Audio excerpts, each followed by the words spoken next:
ایک بندہ سعودی عربیہ میں مسجد نبوی میں بیٹھا ہوا ہے اور ایک باؤل رکھا ہے برابر میں. کیا رکھا ہوا ہے؟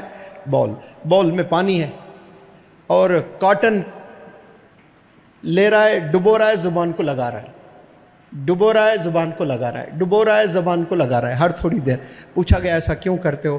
نہیں, جو سلائیوا جنریٹ ہوتا ہے نا, ڈیولپ ہوتا ہے سلائیوا منہ میں, یہ اگر نہیں ہوتا تو زبان جا کر تالو کو چپک جاتی, یہ زبان جا کر تالو کو چپک جاتی, پھر کھینچے تو خون نکلے گا, پھٹ جائے گی زبان, چکلا ہو جائے گی. تو اللہ یہ جو تھوک لا رہا ہے نا, یہ کون لا رہا ہے بھائی زبان پر؟ کوئی پرائم منسٹر, کوئی پریزیڈنٹ, کوئی سائنٹسٹ, کوئی نہیں, یہ اللہ لے آ رہا ہے. اور ہم ناشکر گزار ہے اللہ کہ اللہ نے کیا دیا. یہ ایک بھی اگر میں بولوں نا تو پوری دنیا کو آپ خرید لیں, یہ کوئی نہیں دے سکتا آپ کو. اس بیچارے کو مثال بنا کر اللہ دنیا والوں کو دکھا رہا ہے کہ اس کی کیا قیمت ہے. وہ بیٹھ رہا ہے, ہر تھوڑی دیر کو گیلا کر رہا ہے اپنی زبان کو, اگر وہ نہ کرتا تو زبان جا کر چپک جاتی. تو یہ کیا اللہ نے گفٹ نہیں دیا آپ کو؟ اگر یہ ایسی بیماری دیتا تو کچھ لوگوں کو نگلنے کی صلاحیت سے محروم کر دیا اللہ نے, یعنی کھانا رکھ کر نہیں نگل سکتا, پوری زندگی پیپ سے جا رہا ہے. ایسا ہو رہا ہے آپ کے ساتھ؟ یہ نہیں ہو رہا ہے. کیوں؟ اللہ نے آپ کو صحت دی, بڑی نعمت ہے, اور آپ کہتے ہو کہ اللہ نے مجھے کیا دیا ہے. تو جو دعا مانگ کر لوگ ناراض ہو جاتے ہیں اللہ سے, شکوہ کرتے ہیں اللہ سے, اللہ ہے ہی نہیں, جاؤ میں مانتا ہی نہیں اللہ کو, میں کتنے نمازاں پڑھا, اللہ کیا دیا, تجھے زندہ رکھا یہ بھی بڑی دین ہے, تجھے کینسر جیسی بیماری سے بچایا, کتنے لوگوں کو کینسر ہے, تجھے کہیں بھی گرا کر تیرے سارے ہڈیوں کو توڑ سکتا تھا لیکن اللہ نے نہیں کیا تیرے ساتھ ایسا. تو وہ بیچارہ محروم ہے, اللہ کو نہیں جانا اس نے. وہ محروم اس لیے ہے کہ اس کو معلوم نہیں یہ جو دعا ہے, اس دعا کے 3 چیزیں ہوتی ہیں. ایک تو اسی وقت اللہ قبول کر کے دے دیتا ہے. دوسری چیز, وہ چیز نہ دے کر اللہ سبحانہ و تعالی آپ کو کچھ بلاؤں سے ٹال دیتا ہے. کچھ آفت آنے والی ہے, کچھ ایکسیڈنٹس ہوتے ہیں, کچھ مصیبتیں آتی ہیں, کچھ بلائیں آتی ہیں. اس لیے میں روزانہ آپ لوگ کے لیے دعا کرتا ہوں, روز, آج بھی.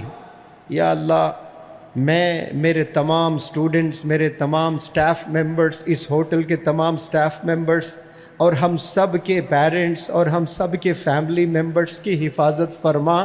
پھر کیسے حفاظت فرما بولتا ہوں؟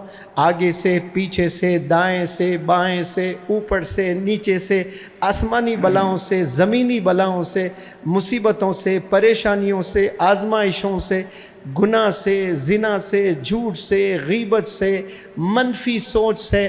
آپ لوگ آپ کے لیے دعا نہیں کرتے ہوں گے اتنا جتنا میں کرتا ہوں روزانہ.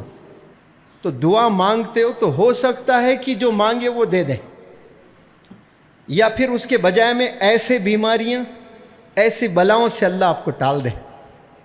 اور تیسری چیز, روز قیامت میں انعامات سے نوازے گا اللہ, کیونکہ یہ 2 چیزوں سے بھی محروم کر دیا تجھے میں نے. تو قیامت میں آپ کو انعام دے گا. تو وہاں لوگ بولیں گے, یا اللہ تو دعا کیوں قبول کیا میری, تو بہت رویا نا اس لیے میں نے قبول کیا. اللہ, میں رو رو کر مر جاتا تب بھی تو قبول نہیں کرنا تھا, کیونکہ مجھے معلوم ہوتا کہ انعامات اس کے یہاں ایسے درجات میں ملنے والے ہیں, ایک بھی دعا تو قبول نہ کرتا, سب کچھ مجھے یہی ملتا روز قیامت میں.